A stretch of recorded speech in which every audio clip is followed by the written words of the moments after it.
Bienvenue sur Question Directe qui reçoit aujourd'hui le ministre de l'Éducation nationale, je veux bien dire l'ancien ministre de l'Éducation nationale, M. Kalidou Diallo.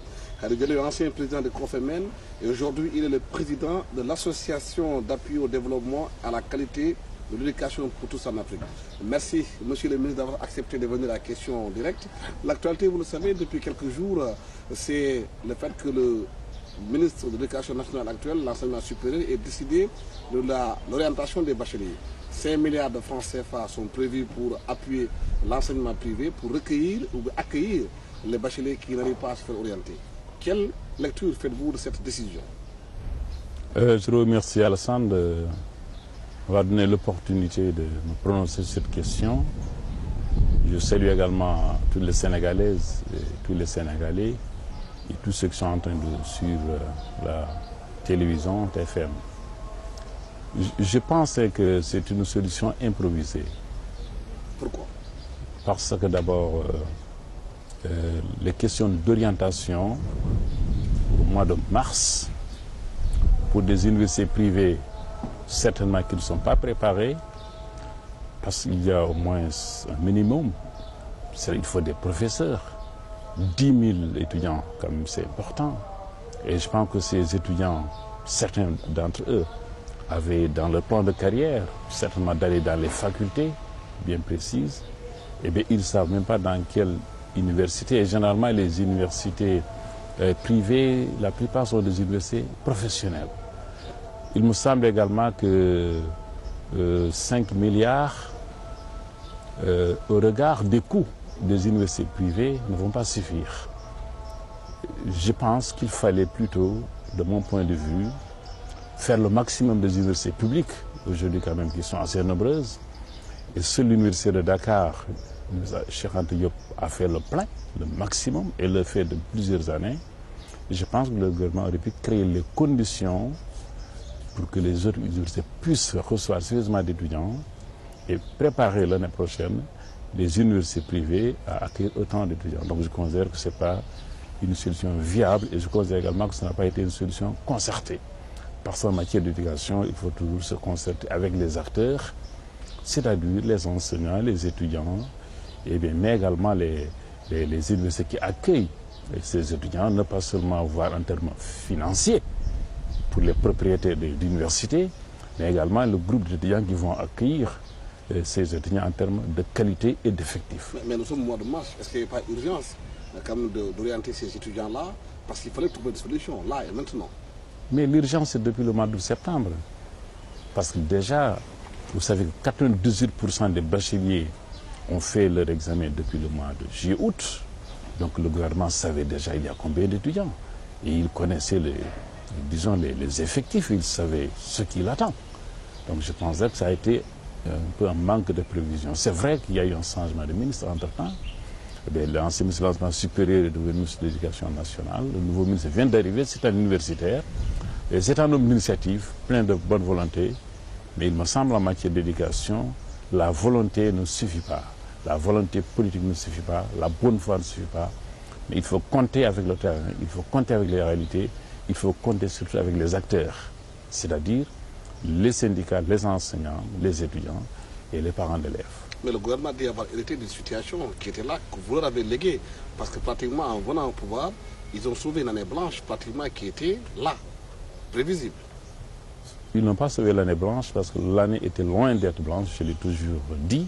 Tu viens de me dire tout à l'heure que nous avons laissé une bombe au gouvernement.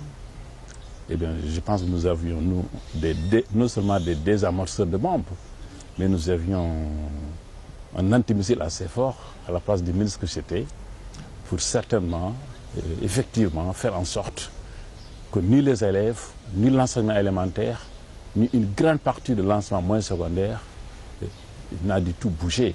En fait, il y avait un syndicat qui a accompagné le nouveau pouvoir, à la personne du QSEMS, dont le coordinateur, le secrétaire général, et d'ailleurs, était le vice-coordinateur du M23, et aujourd'hui, c'est le président du M23.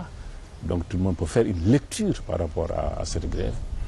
Mais ils ont hérité d'un système éducatif avec des indicateurs tout au vert avec des taux de scolarisation qui sont autour de 93%, avec un taux d'achèvement autour de 70%, mais avec également un Sénégal qui est top modèle en Afrique et dans le monde comme un système modèle, mais également ils ont hérité d'un budget important, près de 400 milliards.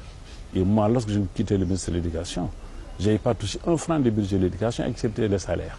Donc ils ont trouvé ça là. Ils ont hérité également de beaucoup de chance parce que les syndicats qui étaient là, aussi bien le SAES que les autres, ont décidé d'accompagner le pouvoir, de baisser les armes et de donner au nouveau pouvoir les conditions d'une négociation. Mais ils vous ont accusé d'avoir plus misé sur la quantité que sur la qualité.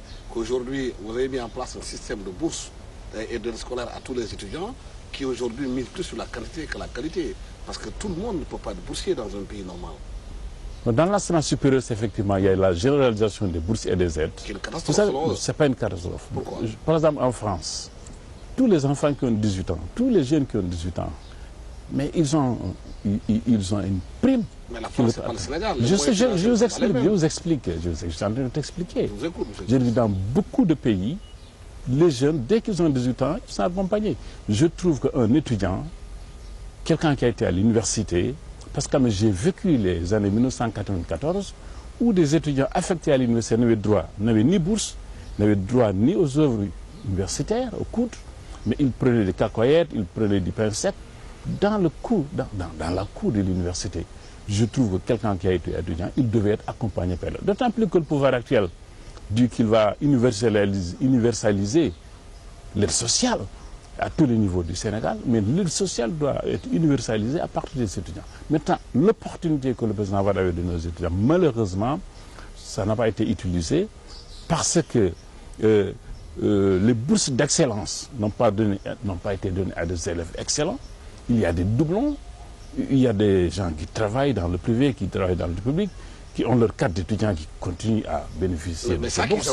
Mais c'est un problème de gestion. Ils ont accusé de ne pas avoir justement planifié et de clarifier les jeux par rapport à ça. Vous avez donné des bourses à n'importe qui, des bourses d'excellence données à n'importe quel étudiant. Non, je regrette. Vous n'avez pas fait le travail d'assainissement que vous devez faire. Non, s'il te plaît, je me permets, ce sont les aides qui sont universelles.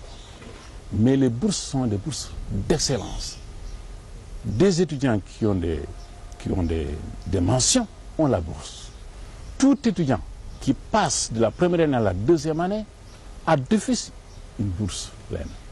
Tout étudiant qui, à partir du troisième, à partir de la licence, a une bourse. Donc c'est un système d'accompagnement.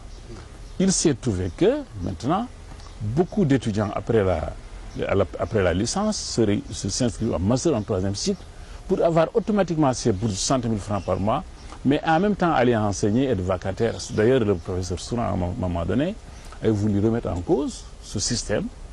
Mais vous savez, par exemple, vous prenez un étudiant de mathématiques, professeur, qui en même temps est inscrit à l'université, vous lui retirez sa bourse, il démissionne du lycée ou du collège, et vous avez un problème de professeur de maths. Donc le gouvernement a été obligé, finalement, de laisser ces enseignants et dans les lycées et collèges, en même temps poursuivre leurs études. Donc je pense que c'est normal qu'un étudiant ait une bourse pour étudier à l'université, qu'il l'utilise pour s'inscrire ailleurs ou pour aller enseigner ailleurs, il reçoit pratiquement 2 salaires. Je dis que ce n'est pas normal. Et en même temps, le salaire qu'on lui paye dans l'école privée. Non, ce n'est pas normal. C'est un problème de gestion. Je dis à un moment donné, moi-même j'ai fait... Vous n'avez pas fait cette gestion, quand vous étiez là. Non, je ne peux pas parler à la place d'un ministre de l'enseignement supérieur. Mais moi, en tant qu'universitaire, en tant qu'enseignant, j'ai fait des articles sur cette question. J'ai intervenu en conseil des ministres sur ces questions. La nécessité de gérer ce système qui est généreux au départ et qui peut aller très loin, mais que les étudiants eux-mêmes sont en train de torpiller et qui risquent de retourner contre eux.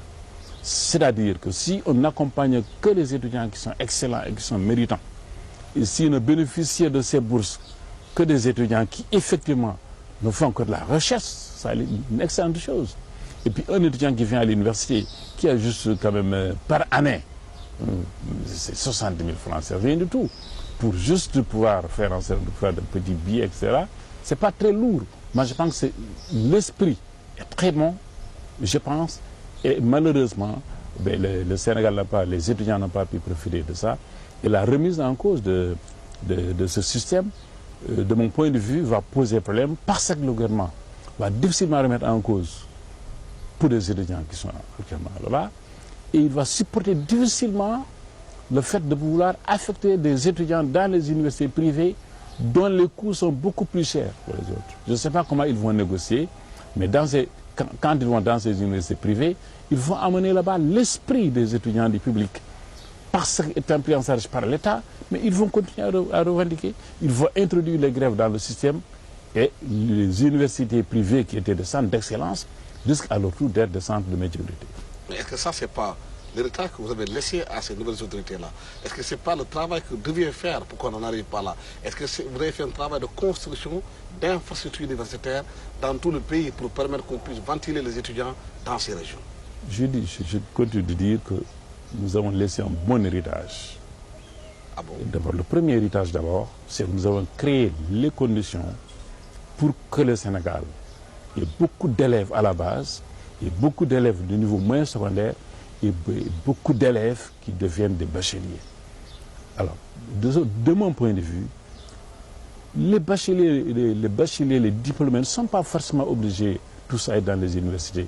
Le fait, moi, qu'un Sénégalais ait un niveau moyen de brevet, si on le multiplie par 10, par 100, c'est excellent pour notre pays. Parce que tous ces gens-là, ils peuvent être de bons agriculteurs, de bons pêcheurs, de bons maçons, de bons ouvriers, mais également de bons techniciens. C'est-à-dire que si on considère que tout élève, tout étudiant doit forcément devenir un salarié de la fonction publique, mais ça gâche complètement les choses. Mais pour qu'ils soient de bons agriculteurs, il faudrait quand même qu'il y ait des infrastructures et des écoles pour les former, pour le faire. Mais non, il ne faut pas forcément. Je suis en train de t'expliquer.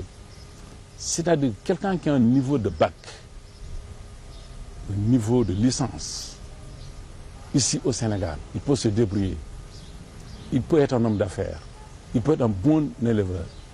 Il suffit d'y croire.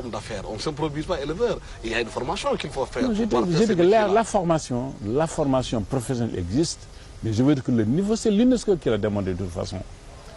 L'UNESCO a démontré qu'un agriculteur qui a un niveau de certificat d'études est 2 fois plus producteur qu'un autre qui est analphabète. Non, qui est analphabète. C'est-à-dire qu'il produit 2 fois. Non, mais ce n'est pas des formations d'agriculture. Quand tu as un niveau d'études, tu crois aux engrais, tu crois en un certain nombre de choses. Tu ne crois pas seulement que voilà le fait de prier sur des graines que ça peut donner un bon champ. Je veux dire que le fait d'avoir un niveau, c'est pourquoi j'ai dit qu'au Sénégal, il faut une scolarisation obligatoire de 10 ans. Quand un élève, quand un jeune a un niveau d'études qui lui permet de lire, d'écrire et de comprendre les choses, c'est fini. Mais monsieur le ministre, cette scolarisation de 10 ans obligatoire, elle est accompagnée quand même de moyens de mise en place d'infrastructures qui permettent à ces gens-là demain de pouvoir servir leur pays et de servir de former les gens. Ils ont une formation, c'est très bien, mais ils font quoi avec? Même si on forme des gens pour rien, le fait de les former, c'est un acquis. C'est un problème de vision. Quoi après? Non, c'est un problème de vision. C'est-à-dire que quelqu'un qui est à l'école, qui n'est pas analphabète, qui a un niveau des études, qui sait lire et écrire, c'est déjà un citoyen. C'est déjà quelqu'un qui sait voter, comprendre. C'est quelqu'un qui peut faire de l'agriculture. Il n'y a pas que ça, il a besoin de travailler, il a besoin d'avoir des métiers. Mais justement, je dis que même s'il était analphabète, mais il a trouvé du travail, il a fait trouver un métier, il est un cultivateur, pas un mauvais cultivateur. Mais je dis le fait d'être seulement scolarisé, le fait seulement d'être diplômé, le fait seulement d'avoir un niveau intellectuel lui permettant de comprendre des choses, mais c'est déjà un citoyen. Maintenant, le reste, c'est vrai qu'il faut des écoles de formation, il faut des universités. Pour ceux qui ont la vocation d'être chercheurs, ils deviennent chercheurs. Ceux qui ont la vocation d'être autre chose, ils deviennent autre chose. En tout cas, moi, c'est ma vision. Et je pense que c'est la vision universelle aujourd'hui, que dans tous les pays du monde, où le niveau de scolarisation est assez important, ce pays devient automatiquement un pays émergent. Oui, pour être un pays émergent aussi, il faut une bonne formation à la base. De l'élémentaire, préscolaire, jusqu'à haut niveau. Aujourd'hui, si on regarde bien le système d'enseignement au Sénégal, les grèves sont devenues pratiquement récurrentes. Les parents d'élèves n'amènent plus leurs enfants dans l'école publique, qui était un exemple avant. Le président Macky Sall, comme on dit, est issu de l'école publique. Mais aujourd'hui, la plupart des gens amènent leurs enfants dans les écoles privées parce que dans les écoles publiques, il y a trop de grèves. Il faut la plupart parce que les pourcentages sont là. À l'enseignement primaire, le taux de scolarisation dans les écoles privées, c'est 13%. mais c'est 26% au niveau de l'enseignement moyen. Donc il ne faut pas me dire la plupart. Maintenant, il y a une tendance à amener les gens dans. Vous savez que les États généraux avaient décidé du dépérissement de l'enseignement privé au privé de l'enseignement public. Mais les réalités, les tendances ont démontré le contraire, c'est-à-dire la liberté d'enseignement, la liberté des parents d'aller leurs enfants dans les écoles privées, dans les écoles confessionnelles comme dans les écoles laïques. Mais dans le public, il y a beaucoup de grèves. Les gens je suis d'accord avec toi qu'il y a beaucoup de grèves au Sénégal et malheureusement il y a une culture de grève. Mais pourquoi il y a beaucoup de grèves, monsieur le ministre? Vous avez été syndicaliste vous aussi? Je suis syndicaliste et je pense que le syndicalisme a vocation justement de mettre l'école au centre de préoccupation de l'enseignement du syndicalisme enseignant. Je pense que les syndicats d'enseignants ont apporté beaucoup à l'école sénégalaise. Je prends pour exemple les États généraux de 1981.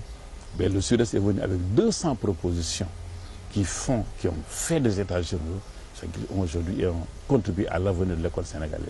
Mais bien sûr, il y a un phénomène de multiplication des syndicats, de concurrence, qui fait que le syndicalisme a changé. Oui, le syndicalisme a changé complètement de vocation aujourd'hui, parce que je ne vois pas comment, pendant les 12 ans passés, que le salaire de l'enseignant soit multiplié par 2,5 par 3, que le nombre d'écoles soit multiplié par 3, et bien, que les infrastructures scolaires construites soient améliorées, que les conditions soient améliorées, et que le nombre de grèves se multiplie encore par 2 ou 3. Il y a quelque part un problème. Pendant que, au plan international, justement, nous sommes dans cette crise. Parce que quand vous allez au Mali, vous allez en Côte d'Ivoire, dans tous les pays, ils disent que nous voulons voir les conditions des enseignants du supérieur du Sénégal. Nous voulons voir les conditions des instituteurs, des corps émergents du Sénégal. Pendant cela, les Sénégalais, ils font des grèves. Justement, c'est pourquoi j'ai dit qu'aujourd'hui, le régime actuel, et nous avions justement cette proposition, cette vision, c'est-à-dire qu'il faut aller non pas vers une concertation nationale sur l'éducation comme les États généraux, il faut aller vers une concertation nationale avec insistance sur le malaise enseignant. Sur le malaise enseignant, parce que dans beaucoup de domaines aujourd'hui, dans les questions de formation, dans les questions de salaire, dans les questions de promotion, il y a beaucoup d'avancées. Mais malgré tout ça, il y a un malaise. Mais pourquoi il y a un malaise, monsieur le ministre? Mais justement, vous avez d'avoir été comme syndicaliste et ministre de l'Éducation nationale. Mais pourquoi il y a un malaise? Si je savais qu'il y a, moi je pouvais régler cette question de malaise, j'avais la régler à l'interne. Mais quand même nous avions en vue, nous avions fait les thèmes de référence avec les enseignants. Tout à fait d'accord sur une concertation nationale, sur le statut de l'enseignant. Le statut de l'enseignant. C'est-à-dire que nous avions déjà diagnostiqué ces difficultés. Mais comment trouver une solution par rapport à ça? Nous étions d'accord pour aller vers ça. Il y a un changement de régime. Bon, ils vont vers une concertation nationale. Je sais que la concertation sur l'enseignement supérieur est mal partie. Parce qu'au Sénégal, toute concertation qui n'est pas basée sur un consensus de départ par rapport aux acteurs, par rapport aux syndicats, par exemple l'enseignement supérieur, un syndicat aussi représentatif que le SAES ou bien le Sud-Est. Mais on ne peut pas aller dans une concertation sans avoir un consensus de base avec ça. Et j'espère que dans l'enseignement moyen, secondaire et élémentaire, il y aura une concertation plus large. J'ai même proposé à mon niveau qu'il y ait d'abord une concertation nationale à tous les niveaux. Parce que nous étions en train de créer un curriculum de base pour l'élémentaire, un curriculum de base pour l'école fondamentale, moyen et secondaire. Or, c'est ce curriculum de base qui va produire des étudiants qui vont être pris en charge par l'université. Mais si l'université fait sa concertation comme ça, sans tenir compte de ce qui se passe avant, ça pose problème. C'est pourquoi je pense qu'il faut une concertation nationale regroupant l'ensemble des acteurs, l'ensemble des Sénégalais. N'oubliez pas que les États généraux du Sénégal ont été ouverts par Abdelaziz Dabakh. C'est un exemple. Tout le Sénégal était là. Par Monseigneur Thiandoum. Tout le pays était là. Mais il faut aller vers ce type de concertation, avoir des orientations assez claires et demander maintenant à chaque ordre d'enseignement de réfléchir et d'approfondir pour arriver à un système consensuel d'ici 2025, pour permettre aux chefs d'État de l'État d'avoir une vision. Mais il me semble actuellement en fait que les gens piétinent, parce qu'en matière d'éducation aussi, on ne peut pas aller sans vision. On est obligé de partir sur la vision de 2000, parce que n'oubliez pas qu'en 2000, 191 pays sont retrouvés au Sénégal. Et en septembre 2000, avec les Nations Unies, les OMD ont été définis. Et le Sénégal, à partir de ce moment-là, a créé son PDF, son programme de développement éducatif pour 12, avec, avec bien sûr une lettre politique signée par le ministre des Finances et par le ministre de l'Éducation, en accompagnant avec le partenaire technique financier qui dit au Sénégal que d'ici 2015, vous allez recruter tel nombre d'élèves, tel nombre d'enseignants, vous allez compter et on va vous accompagner. Par exemple, je sais, chaque année, moi, pendant que j'étais ministre, le ministre des Finances, le Premier ministre, il maîtrisait mieux que moi les indicateurs de l'éducation. Le président de la République, tous les 3 mois, tous les 4 mois, il s'intéressait à ces indicateurs. Mais malgré tout ça, oui. Pourquoi aujourd'hui ça ne marche pas? Pourquoi aujourd'hui c'est des grèves récurrentes? Pourquoi aujourd'hui les revendications sont certes pédagogiques, mais la plupart des revendications ont des sous-bassements salariales? Oui, les revendications alimentaires. Pourquoi?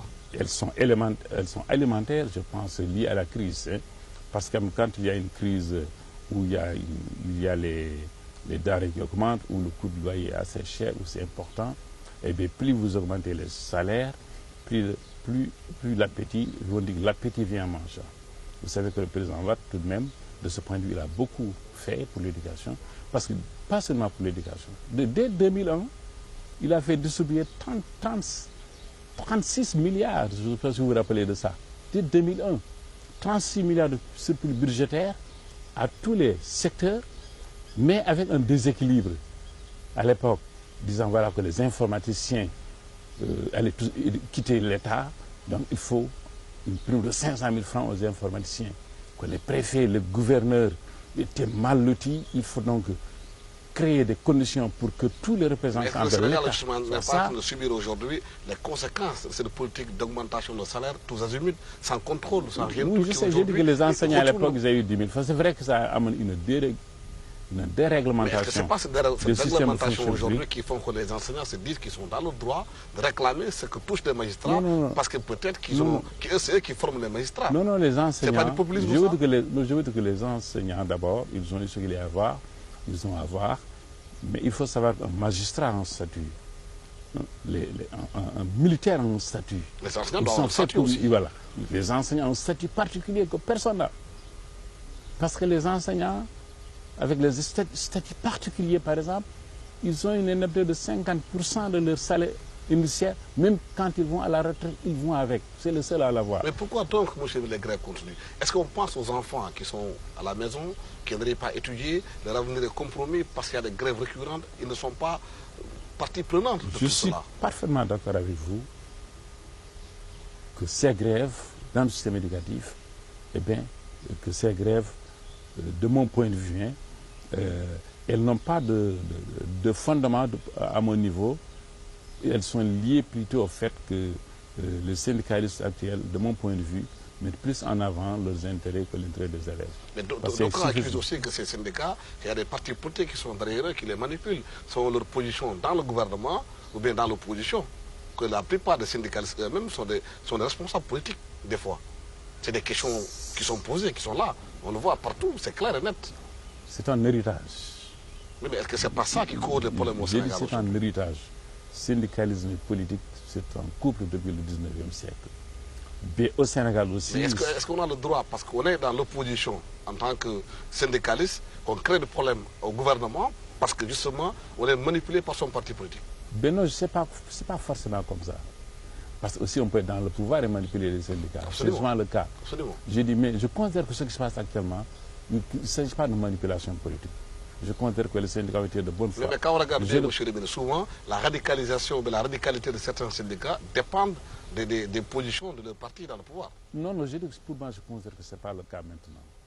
Parce que tout de même, vous avez, à la veille des élections, certains syndicats ont accompagné le processus, mais l'écrasante majorité des syndicats, de mon point de vue, n'a pas suivi ce processus politique. Et à la fin, lorsque Macky Sall a gagné les élections. On a vu aujourd'hui voilà, l'évolution de la position de l'UDEN par rapport aux grèves aujourd'hui. Oui, mais c'est parce que justement certains membres de l'UDEN qui sont des PIT ou de la DMPT sont partie prenante du pouvoir. Oui, je vais répondre, mais je voudrais terminer.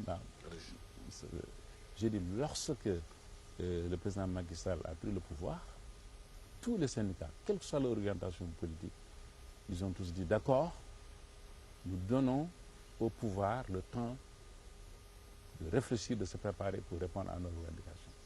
Et je pense de ce point de vue, là, les syndicats ont montré leur maturité.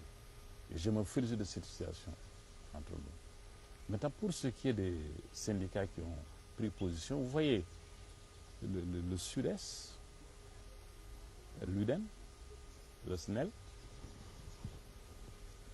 dont les leaders sont aujourd'hui proches du pouvoir, sont au pouvoir, ont décidé de ne pas aller en grève.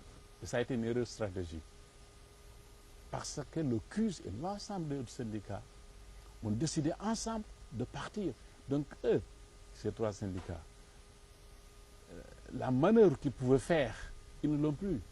C'est-à-dire qu'aujourd'hui, ce groupe qui reste soudé et qui a beaucoup de corps émergents et qui a la majorité des syndicats aujourd'hui, a déposé un préavis de grève et a les possibilités de nuire au système. Je ne le sais pas. Donc la capacité d'encadrement, de conseil, d'orientation que ces trois syndicats que j'ai cités avaient à l'intérieur, il ne peut plus l'avoir. Et ça a été pour moi une erreur politique et stratégique à la fois de ces syndicats et de leurs leaders. L'autre question, c'est la qualité des corps émergents. C'est vrai que parmi eux, il y a des gens qui ont des diplômes, qui sont qualifiés. Mais on retrouve aussi des gens dans les corps émergents aujourd'hui. On se demande comment ces gens de personnes peuvent aujourd'hui, excusez-moi le terme, enseigner au Sénégal. Vraiment, je pense que le régime précédent a fait presque une révolution. Vous savez qu'avant... Une massification qui laisse à côté la qualité. Je t'explique. Parce qu'avant, c'était une formation de 3 mois, de 4 mois. En 2000, lorsque je suis venu en 2008, j'ai laissé passer. Et en tant que produit du mouvement syndical, en tant qu'ancien enseignant, à partir de 2009, j'ai dit on peut recruter tout ce qu'on veut comme volontaire, mais aucun volontaire ne sera dans les classes si à la fin de l'année il ne réussit pas à l'examen de sortie. Donc tu peux entrer par n'importe quelle porte, mais tu ne sors que par la bonne porte. En 2010, j'ai supprimé le quota sécuritaire. C'est-à-dire, pour être enseignant, il faut un concours national. C'est une révolution. Et maintenant, au Sénégal, aucun enseignant ne peut être instituteur s'il n'a pas un diplôme pédagogique. Mais c'est une véritable révolution. Mais avant cela, monsieur le ministre, il y a le verre qui est déjà dans le fruit. Il y a certains volontaires qui ont été recrutés dans l'enseignement aujourd'hui, qui ne sont pas qualifiés à enseigner les enfants. Oui, je sais. On retrouve dans les écoles primaires des enseignants qui ont des classes de base, mais qui ne sont pas outillés pour enseigner. Même ça, j'ai oublié de dire. Pendant tout ce processus, on a organisé ce qu'on appelle la formation diplômante des corps émergents, des maîtres contraints, par tous les instituteurs qui étaient dans ce cas-là. On a organisé des cours de formation avec l'accompagnement de l'ACDI, du Canada, pour permettre à tous ces enseignants d'avoir une formation pédagogique et d'être diplômés. Et d'ailleurs, lorsque j'ai quitté le ministère, on a vu un programme de formation de tous les instituteurs adjoints du Sénégal pour leur permettre de devenir des instituteurs avec un niveau de bac. Et la première promotion, avec 17 000 enseignants, a commencé cette année après mon départ. Et ça, ça veut dire quoi? Du point de vue de la qualité, le corps enseignant du Sénégal va être un des meilleurs corps, et dans quelques années, la qualité, c'est-à-dire le taux d'achèvement va s'améliorer parce qu'on aura un corps enseignant très bien formé, on aura un environnement avec des salles de classe, avec le programme Fast Track, qui sont très nombreux, et bien sûr des abris provisoires vont se multiplier dans les collèges, dans les lycées, mais comme j'ai souvent dit, je préfère un enfant dans un abri provisoire qu'un enfant dans la rue. Mais comment comprenez-vous aujourd'hui, monsieur le ministre, aussi le problème qui se pose? Il y a beaucoup d'enseignants qui sont en situation de disponibilité, alors qu'à l'intérieur des pays, les élèves manquent d'enseignants. Pourquoi beaucoup d'enseignants dans la disponibilité, ils vont faire autre chose alors qu'ils laissent les salles de classe libre, où les élèves n'arrivent pas à avoir de procès de mathématiques, les gens sont en manifestation des fois en disant qu'on manque de profs de philosophie, qu'on manque de profs dans les écoles élémentaires, ou bien des enseignants. Là encore, je pense qu'il ne faut pas dire on dit. Vous savez, le gouvernement a fait un audit sur le système éducatif, on l'a déjà fait, mais également le ministère de l'Éducation nationale a effectué un recensement au niveau des enseignants de l'ensemble des pays pour voir est-ce que le nombre d'enseignants qui existent à Dakar et dans les villes n'est pas pléthorique par rapport aux besoins dans ces capitales et comment redéployer ça. Et je pense qu'encore il y a une erreur de base qui a été commise. Laquelle? C'est la concertation. Ils ont fait ça sans se concerter avec les syndicats. Vous savez qu'il y a un système au Sénégal de concertation et un système de mutation, ce qu'on appelle la gestion démocratique des enseignants. Ils l'ont fait. Après l'avoir fait, ils ont donné leurs chiffres disant que c'est ça. Or, vous savez que les enseignants, dans les villes, ils font beaucoup de compromis. Ils acceptent d'avoir 120 élèves dans une salle de classe. Ils acceptent de faire le double flux. Ils acceptent même d'enseigner dans 2 écoles. 120 élèves. Où est la qualité de l'enseignement, monsieur le ministre? C'est un problème. Je suis en train de démontrer. Maintenant, quand il y a ça, quand il y a ce consensus, si tout de suite on se réveille, on dit qu'on va les affecter à l'intérieur du pays, ça pose problème. D'abord, à Dakar, il y a trop de malades, beaucoup d'enseignants malades. Il y a beaucoup d'enseignants qui sont à Dakar, qui ne peuvent pas être fonctionnels parce que ces enseignants, non seulement ce n'est pas une question de maladie, mais ce sont des enseignants qui sont dans d'autres secteurs. Donc si le gouvernement ne gère pas ses intérêts de nos enseignants, il va provoquer une crise assez grave. Et je donne un exemple. Moi, lorsque j'étais au ministère, j'ai reçu hors micro, hors télévision, plus de 100 enseignants syriens qui sont à l'intérieur du pays. Personne vivant avec le sida. Oui, j'ai discuté avec eux. Non. Mais est-ce qu'on peut dire ça publiquement? Mais je les ai affectés tous dans des lieux où il y a des hôpitaux, où certains d'entre eux sont gérés à l'interne. Mais on ne peut pas le dire. La question de la Casamance, il y a une façon particulière de gérer les enseignants dans ces secteurs et qui crée également ce nombre de choses. La question des enseignants dans les daras modernes, dans les daras. Vous savez qu'à l'époque, la question des daras, alors, l'État laisse aux gens des pays arabes, des ONG, financer des écoles religieuses, mais avec un intégrisme, je ne sais quoi. Bien, nous avons introduit un système pour dire qu'il faut que l'État, pour contrôler ces écoles, eh bien, finance ces écoles. Par exemple, moi, j'affectais des enseignants qui sont formés par l'État, payés par l'État dans ces écoles. J'ai donné des tables bancs, j'ai donné un certain nombre de choses. Pourtant, c'est des écoles qui ne sont pas des écoles publiques. Mais quand le gouvernement vient faire son recensement d'enseignants, dit ça, ce sont des enseignants qui sont mis à la disposition des marabouts. Il faut les enlever, il faut les affecter. Donc, pensez que l'État doit avoir un contrôle sur les daras pour contrôler l'enseignement qui est là-bas pour éviter des situations comme au Mali. Ce qui est arrivé au Mali, vous savez, en Algérie, au début des indépendances, l'Algérie a décidé de combattre les confréries. Et donc, de mettre l'enseignement religieux fondamentaliste dans les écoles. Ce qui a donné naissance au FIS, au Front islamique de Sali, et qui finalement est allé jusqu'au Mali. Et si nous, on ne fait pas attention, ce même système va poursuivre. C'est pourquoi d'ailleurs, j'ai envoyé notre président de la République sur ces questions, pour lui dire attention, ce qui se passe au Mali, c'est le système fondamentaliste qui a quitté l'Algérie, la Libye, qui est allé au Niger, au Mali et ailleurs, et qui d'ailleurs vient au Sénégal. Donc il faut combattre. Quoi? Que l'État du Sénégal contrôle les daras en affectant des enseignants là que l'État du Sénégal continue à appuyer les daras. Parce que les enfants des daras sont des citoyens sénégalais. Le budget de l'éducation, de l'école sénégalaise, doit être servi aux enfants du Sénégal. Et ce qui empêche au Sénégal d'avoir la scolarisation universelle, c'est surtout le dernier carré de résistance de ces enfants qui ne font pas partie des statistiques scolaires. Donc il faut que l'État accepte de moderniser, de construire des daras, de faire un certain nombre de choses. Et ce que nous avions fait, il faut que ça se poursuive.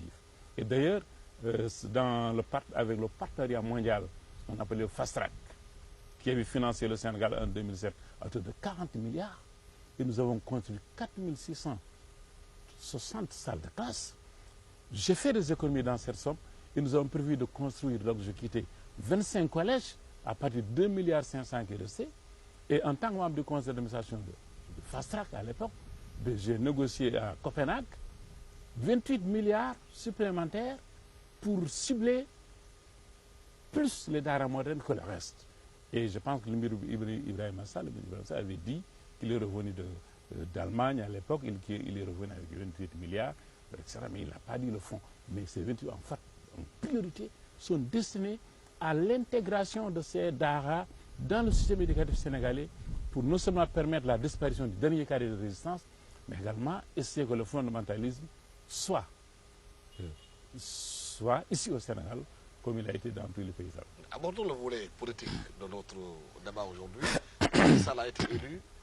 Voilà bientôt un an, le 25 mars prochain. On va célébrer les 1 an de la présidence de Macky Sall, de la nouvelle alternance. Si vous faites l'analyse, le diagnostic, la gestion de Macky Sall, comment vous la qualifiez? Je pense que la deuxième alternance a été bien accueillie au Sénégal par la manière. Parce que ça a été des élections assez pacifiques, transparentes. Et le président Wade a transmis le pouvoir. Avec une campagne quand même très violente. Oui, pré-campagne très violente. Mais en priant, non, pas du tout, au contraire, en voulant prier, en priant même pour le président Macky Sall. De mon point de vue, les Sénégalais, ils ont voté plus pour la rupture que pour la continuité, de mon point de vue. En choisissant Macky Sall, ils ont dit oui, Macky Sall est un produit du libéralisme, Macky Sall est un produit de... Macky Sall a une expérience administrative. Et Macky Sall a osé, a pu rompre plus de questions de principe à l'ancien régime. Donc nous prenons Macky Sall pour qu'il poursuive. Ils n'ont pas choisi la rupture, sinon ils auraient pu choisir Macky Sall ou bien... Mais Macky Sall a fait sa campagne sur la base de la rupture. Est-ce qu'il y a la rupture excusez-moi, il aurait pu choisir les assises, etc. Donc, de mon point de vue, c'est ça ce que les Sénégalais ont choisi. Mais malheureusement, de mon point de vue, je considère que Macky Sall a choisi une rupture totale, de mon point de vue, par rapport au passé, en mettant l'accent sur ce qu'ils appellent les biens mal acquis, de mon point de vue. Or, je considère que le M23 s'est battu surtout pour l'état de droit. Et dans la hiérarchie des normes, je pense, la bataille pour l'état de droit par rapport à la bataille pour les biens mal acquis, la bataille pour l'état de droit est supérieure.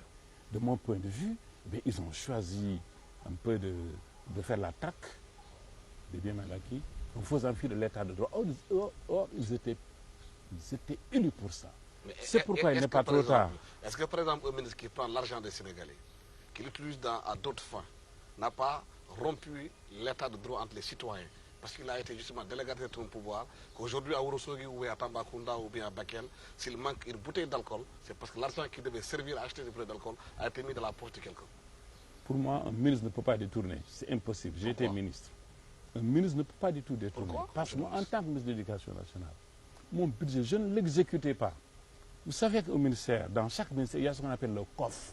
C'est lui qui représente le ministère des Finances. Mais les ministères peuvent aussi donner aussi des marchés à des gens et avoir des pourcentages. Ça également, c'est le pouvoir. Non, on ne peut pas donner parce qu'il y a actuellement une concurrence loyale au niveau des marchés. Si quelqu'un donne à quelqu'un qui a gagné un marché 1 franc, un ministre, c'est parce qu'il le veut. Parce que c'est transparent. J'ai dit, moi, personnellement, je ne sais pas comment un ministre peut détourner. C'est impossible. Et de donner l'impression, s'il te plaît, il y a 10 ans, on était tous au Sénégal. Nous sommes tous des voisins. Vous vous réveillez dans votre coin, un ministre a été mis au gouvernement, il avait un train de vie pratiquement similaire au mien, ou bien au tien, il se réveille, il construit des immeubles, il a de l'argent partout. Mais on a le Sénégal le droit de demander d'où est-ce qu'il a pris l'argent, du moment qu'il n'a pas hérité ni de son père, ni de sa maman, il n'a pas été industriel. On se pose légitimement ces questions. S'il vous plaît. Et ça a commencé avec Abdoulaye Wade. Ça n'a pas commencé avec Abdoulaye Wade. Mais en termes de milliards, c'est avec Abdoulaye Wade qu'on l'a entendu au Sénégal. J'ai dit qu'en termes de milliards, il y a des milliardaires ici du régime du Senghor. Ils sont aujourd'hui milliardaires. Personne n'a dit un mot. Je t'explique, j'ai dit qu'on peut avoir une position de l'État et profiter de cette position de l'État et s'enrichir. Comment? Mais je veux dire qu'on peut à partir de sa position d'État. Est-ce que c'est normal? Non, je dis à partir de sa position d'État. Oui. Est-ce que c'est normal? Des relations. Non, c'est pas normal. Mais qu'est-ce qui se passe actuellement? J'ai dit, qu'est-ce qu'ils font? Ils disent que par exemple, X Alassane Samba a telle somme d'argent. ils l'identifient bien. Mais il ne faut pas dire est-ce que cet argent est propre ou pas propre. Pour moi, pour démontrer que cet argent n'est pas propre. Mais il faut auditer la structure que le ministre a gouvernée. Si vous auditez son ministère, si vous trouvez des choses qui ont montré que c'est lui qui a pris de l'argent, mais arrêtez-le sur cette base. Mais si vous faites un audit sur son ministère, que tout est ok, Oui, mais la tout loi, est clair. sur l'enrichissement illicite, c'est le renversement de la preuve, monsieur le ministre. Vous savez que la loi est très claire sur ça. Elle demande à ceux qui ont beaucoup d'argent d'expliquer où ils l'ont eu. C'est le renversement Mais de la preuve. cette loi, c'est une loi unique qui Pourquoi est contre. Oui, c'est parce que c'est une loi qui est contre tous les instruments internationaux du droit, qui est contre la Constitution du C'est pas ça Sénégal. qu'a dit la CEDEAO. Mais si, La CEDEAO n'a pas dit que la la- loi l'a créée est illégale. La CEDEAO a juste dit que les ministres à qui on empêche de sortir du pays, Je ne parle pas de ce que Voilà, c'est important. attendons de non. est-ce que dans Moi, la Constitution sénégalaise aujourd'hui, d'après ce que j'ai écouté moi, parce que j'ai écouté quand même le Clédorli expliquer. J'ai écouté Bakili, M. Bakili expliquer. Mais d'après leur explication, il ressort de ce que la CEDEAO a dit que la CREI est est-ce que vous avez anti-droit écouté aussi international. notre version aussi? J'ai écouté. J'ai dit que, indépendamment de tout ce qui a été dit, le renversement de la preuve, parce que moi je pars cette veste-là. Si tu me dis, Khalid, toi là, tu as acheté cette veste, avec quel argent? Non, non. Je ne parle pas de veste. Je ne parle pas de veste. Non, je veux dire que. Des sommes d'argent Je te donne énormes, un des immeubles exemple. Non, construits. je te donne un exemple. C'est trivial ça. Si c'est tu pas me des dis, vestes. avec quel argent tu as acheté, je ne peux pas répondre. Je ne parle pas Je de donne veste. un exemple. Je dis qu'on ne peut pas inverser la preuve. On ne peut pas dire à quelqu'un que tu es un voleur, démontre-moi que tu n'es pas un voleur. Je dis que ce n'est pas comme ça. Mais la loi est là. Non, C'est ce qu'elle dit, la loi. c'est une loi qui n'est pas constitutionnelle. Ça a été démontré. Et je pense que le Sénégal sera obligé. Mais est-ce qu'il y a un de article de faire la la Constitution qui dit que cette loi n'est pas constitutionnelle? Oui. Lequel article? Non, j'ai dit que. Parce que dès le moment que nous on est d'accord que la présomption d'innocence, c'est un acquis universel, vous savez que les conventions internationales sont plus fortes que les lois nationales. Aussi bien le droit des citoyens depuis les États-Unis, depuis Est-ce que 1848. est-ce que les conventions internationales sont plus fortes que la volonté populaire? Oui, les Ah bon? conventions internationales. La volonté du pays populaire? Oui, des les Sénégalais? conventions internationales sont plus fortes que les lois nationales. Non, je parle. Est-ce que les conventions internationales doivent être plus fortes que la volonté d'un pays populaire? Oui. Où les Sénégalais ont demandé avec ces élections-là Oui, de faire le diagnostic Le de la gestion d'Abdoulaye Le Wade. Sénégal a voté une loi ou a élu un président. Le Sénégal est obligé de se plier aux lois Mais internationales. le Sénégal a eu un président sur des bases bien claires. La demande sociale, les biens mal acquis, ça fait partie quand même des fondamentaux énormes qui ont fait que beaucoup de Sénégalais ont voulu changer le régime. Non, les Sénégalais ont changé de régime pour améliorer leurs conditions de travail. Oui. Les Sénégalais ont élu un On nouveau ramène régime. l'argent qui leur a été payé Non, aussi. pas du tout. Ah On bon? a vu le régime pour respecter pour l'état de droit. Il faut ramener. S'il y a des biens qui sont partis, je considère qu'il faut les ramener mais sur la base de la loi, sur la base des textes. Et moi, c'est très grave si on dit qu'au Sénégal, un ministre peut détourner à la barre du Premier ministre, à la barre du Président de la République, à la barre de tous les systèmes de contrôle. Ça, c'est mauvais pour notre pays. C'est très mauvais pour notre pays. Un ministre ne peut pas détourner, c'est impossible. Ah bon? Dans notre pays, c'est impossible. Moi, Pourquoi? j'ai fait Pourquoi, l'expérience. monsieur le ministre? Mais comment un ministre peut détourner? Parce qu'on ne peut pas sortir un franc des finances sans que l'ensemble des acteurs qui sont autour soient au courant. Tu ne peux pas le faire, c'est impossible, le trésor public. Si tu ne peux pas le faire. Mais l'enrichissement illicite, monsieur le ministre, ce n'est pas seulement le ministre, dans sa fonction de ministre et de son ministère qui est détourné. Il peut avoir des biens autres qui ne sont pas dans son ministère, avec d'autres transactions, avec d'autres choses. L'enrichissement illicite ne concerne pas seulement que les ministres. Voilà.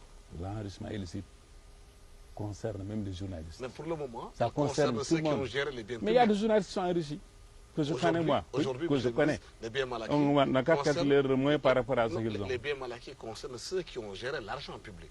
Non, Les journalistes, non, sont non. dans le système privé. Non, on peut être dans un système privé raccordé au public.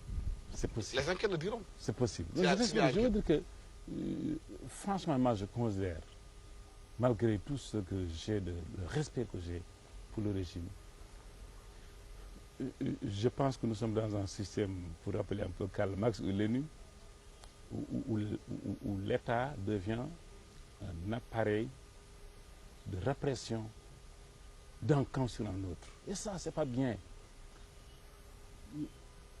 Le gouvernement, l'État, il doit être au-dessus de tous. C'est-à-dire, le président de la République actuelle, je considère que s'il veut un deuxième mandat, il ne doit pas être au service d'un camp. Il doit être au-dessus des partis. Il doit être là pour tout le Sénégal. Et qu'il y ait, je termine, s'il te plaît, franchement, il faut que je termine. Parce qu'aujourd'hui, je pense que ce n'est pas bon que les quatre directions de l'État, la présidence de la République, l'Assemblée nationale, le Conseil économique social, la primature, qu'il y ait des gens considérés comme des radicaux. C'est-à-dire que dans le système, il faut quand même qu'il y ait quelqu'un, ou surtout le président de la République, qui est considéré comme un unificateur, quelqu'un qui est au-dessus de tout. Et peut-être qu'on accuse son entourage d'être radical, mais lui, il doit faire appel à tout le monde. Mais quand tu es, tu es finalement victime de là où tu es produit, je veux dire que par exemple, comme il est issu d'une fissure, Niass est issu d'une fissure, Aminata est issu d'une fissure, tu vois, si chacun... Mais est-ce que vous pensez, monsieur, fondamentalement, qu'on doit quand même continuer à faire des maslas, de négociations sur l'argent des Sénégalais? Quel maslas? Je pose la question. Moi, je suis tout à fait d'accord. Quand on parle d'unificateur, de gérer... Quel d'unificateur? Non, je ne parle pas d'unificateur. Vous voulez adouber les gens qui ont pris l'argent du pays, c'est ça? Qui a pris l'argent du pays? Mais ceux qui sont traqués aujourd'hui. Non, dans quel bureau? Non, je veux dire, on ne peut pas dire... Il y a des enquêtes qui sont ouvertes. Mais c'est très grave que vous avez été pendant 12 ans ministre, vous n'avez pas été convoqué, monsieur le ministre. Non, je veux dire que... Pourquoi pas pendant 12 ans, d'autres ont convoqué? C'est pendant 5 ans, c'est pendant 4 ans. 5 ans, oui. Je veux dire que... Non, je veux dire que... c'est dommage que... Si on regarde la presse depuis 3 jours, dès que quelqu'un est accusé, vous dites qu'il a volé. Ah, personne ne dit qu'il a volé, hein? Mais dites ce que vous dites. La presse travaille sur des bases des éléments. Mais à chaque fois, regardez les titres de Bizière. On a volé. On dit que le procureur prend une conférence pour dire telles les personnes sont des voleurs. Je dis que ça, il n'y a pas la présomption d'innocence. C'est très grave. Il faut que notre pays trouve une solution par rapport à ça. Pour évoluer par rapport à cette question, aujourd'hui, il y a Benno Bokk Yakaar qui gère le pays, comme on dit. C'est, comme vous l'avez dit, déjà issu de beaucoup de fissures. On va vers les locales, c'est dans 1 an ou bien moins d'1 an. Est-ce que vous pensez que cet attelage va tenir? C'est une bouillabaisse politique. Une bouillabaisse politique parce que je considère que dans cette coalition, il y a un grand gagnant, c'est le Parti socialiste. Pourquoi? Parce que le Parti socialiste, c'est un parti national qui avait beaucoup de militants, mais qui a une culture de pouvoir qui avait momentanément déserté pour les libéraux. Mais aujourd'hui, le Parti socialiste étant dans la périphérie du pouvoir, tous ces gens-là qui étaient dessus vont se réveiller et vont renforcer le Parti socialiste. On est même en train d'accompagner le Parti socialiste pour qu'il revienne au pouvoir. Je pense que Moustapha Niasse, c'est la première fois qu'on voit, depuis les indépendances, un responsable d'un grand parti être président de l'Assemblée nationale. Une personnalité de deuxième institution. Il faut remonter un peu à Lamine Gueye, mais Lamine Gueye, vous savez qu'il a fusionné avec Senghor en 1958 pour créer le Parti socialiste. Mais il avait une position à l'Assemblée nationale permettant à Senghor d'élargir son pouvoir. Il a aidé au processus d'unification du PRA et du Sénégal pour faire revenir Ahmed Mokhtar Mbow, les Ablaye et autres, les Assane Seck. Mais je pense que la position de Moustapha Niasse d'aujourd'hui devrait être justement cette position d'un président de l'Assemblée nationale au-dessus de la mêlée qui aide au président d'élargir sa majorité. Mais il me semble que lui, dans ce que je vois, même si lui en tant que personne, il veut s'approcher du pouvoir, mais tout en étant sectaire par rapport aux autres, eh bien, il risque d'avoir des problèmes avec son parti s'il veut lui aller fusionner vers Vous pensez que l'AFP va vers l'éclatement s'il veut fusionner avec l'APR? Ce que je considère. Et que je pense également que le parti de Macky Sall, l'APR, n'est pas suffisamment préparé aujourd'hui dans la configuration de la coalition pour être un parti qui peut le porter au pouvoir. C'est pourquoi moi je considère que la stratégie du président aujourd'hui devrait être au-dessus de la mêlée. Vous savez que le PDS peut être le faiseur de roi pour les prochaines élections. S'il ne prend pas le pouvoir en 2017 ou 2019. Vous pensez que le PDS peut revenir au pouvoir? Je dis que si le PDS ne revient pas au pouvoir, c'est lui qui sera le faiseur de roi. Oui, c'est lui qui faisait le faiseur. Donc c'est pourquoi je pense que le président Macky Sall n'a aucun intérêt à casser un parti aussi important, un parti aussi national, de mon point de vue. Sinon, il ne va pas dépasser un mandat. Vous pensez qu'il doit les puiser dans le Parti démocratique? Non, je ne dis pas puiser, je veux dire qu'il doit être quelqu'un qui est au-dessus de la mêlée, laisser le parti se développer naturellement, d'autant plus qu'il y a une familiarité idéologique avec Réumi. Mais il y a l'équation de local qui est là. Il faut résoudre ça. Non, les locales, c'est très important. Parce que vous savez que les locales... préfigure la prochaine présidentielle. Oui, parce que les locales, en 2009, c'était un signal. Oui, c'est déjà un signal très fort. Oui, parce que les locales, parce que quand vous gagnez toutes les villes, ce sont les villes qui entretiennent les campagnes. Ce n'est pas comme du temps de Senghor, avec Lamine Gueye. Parce que Senghor était l'homme du monde rural. Parce que toutes les villes sont dans les campagnes. Maintenant, toutes les campagnes sont dans les villes. Et quand vous gagnez les villes, et ce sont les gens des villes qui vont rentrer au niveau des campagnes. Alors, donc, d'ici 2014, si le président de la République peut créer les conditions pour que son parti puisse être un grand parti à remporter les grandes villes, mais tant mieux. Mais s'il faut une coalition, parce que la paire n'a que Fatick comme ville, mais si les coalitions devraient permettre au Parti socialiste de diriger Dakar, aux autres de diriger Kaolack, de Saint-Louis, Thiès, je pense qu'ils ne vont donner aucune chance au président actuel de gagner les futures élections. Khalidou Diallo, merci infiniment d'avoir été avec nous. À question directe, je rappelle que Khalidou Diallo est ancien ministre de l'Éducation nationale du Sénégal. Comme nous étions avec lui pour débattre des questions d'actualité. Merci à toute l'équipe technique qui m'a accompagné pour la réalisation de cette émission. Merci aussi au restaurant Ibicus de nous avoir accueillis aujourd'hui. Merci aussi à Eden Park qui nous a habillés aujourd'hui pour cette émission Question directe. Merci, au revoir.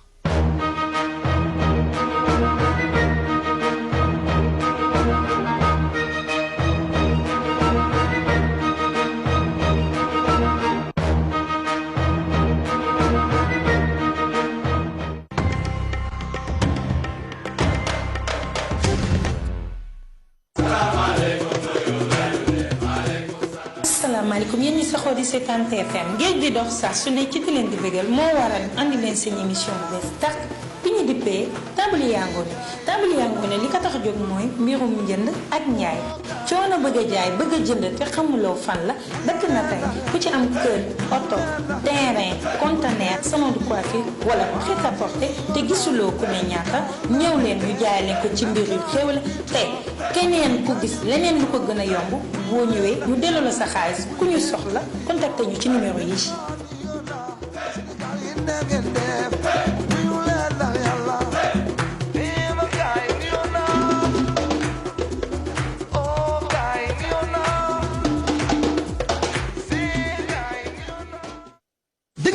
am ay xarit yu bees tàq yu kenn dajjeekul ci paquet yónneel gaaw par SMS ami AMI ci 24 500 ay nit ñu bare ay góor ay jigéen yoo xam ne ñi ngi ci àdduna bi yëpp yow dong la ñuy xaar pour waxtaan ak yow nekk sa xarit kon yónneel gaaw ami AMI ci 24 500 boo bëggee am xarit yu bees. Powered by Jet Multimedia.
Bonjour. Alors, tu es déjà debout? Oui, madame. Bonjour. Bonjour. Tu as bien dormi? Oh oui, j'ai bien dormi. Merci. Tu t'es souvenu de mes fleurs? Eh bien oui, je ne voulais pas manquer à ma promesse. C'est gentil.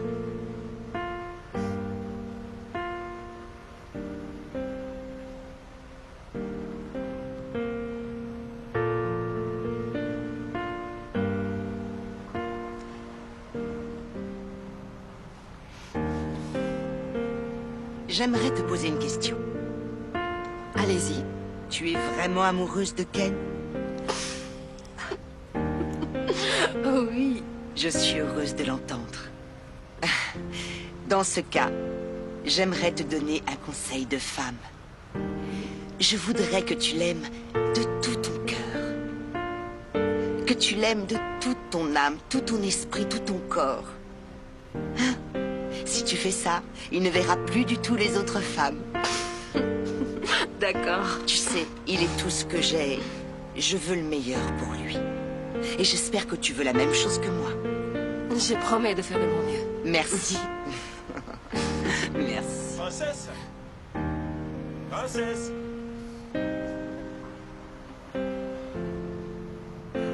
J'espère que je n'interromps pas une conversation de femme à femme, n'est-ce pas? Absolument pas. Non, pas du tout. Tu peux te joindre à nous. De toute façon, je vais vous laisser profiter de la matinée. Comme vous le voyez, j'allais sortir. D'accord. Oui. Amusez-vous madame. bien. Oui, madame. Alors, ma princesse? De quoi vous parliez toutes les deux? De moi, j'imagine? Ce ne sont pas tes affaires. Oh, ce ne sont pas mes affaires. Ah, je vois. Tu ne serais pas en train de te venger parce que j'étais taquiné hier? Ça te regarde pas. Il y a une chose que ma princesse devrait faire maintenant. Et qu'est-ce que c'est? Tu vas arrêter ça. D'accord? Arrêter d'arroser? Oui. On va poser ça ici. D'accord. Ce que j'aimerais que tu fasses, c'est que tu ailles là-bas, que tu te prépares, parce que je t'emmène quelque part. Laisse-moi te montrer comment on va y aller. D'accord? Je vais te porter, ma princesse. Ah! Pose-moi! Mes jambes! Ah! Mais qu'est-ce que tu as? Excuse-moi. Oh! Qu'est-ce qu'elles ont, tes jambes? C'est ta faute. Tu devrais le savoir. Hein? Quoi? Comment? Qu'est-ce que j'ai fait? Tu y allais fort avec moi cette nuit.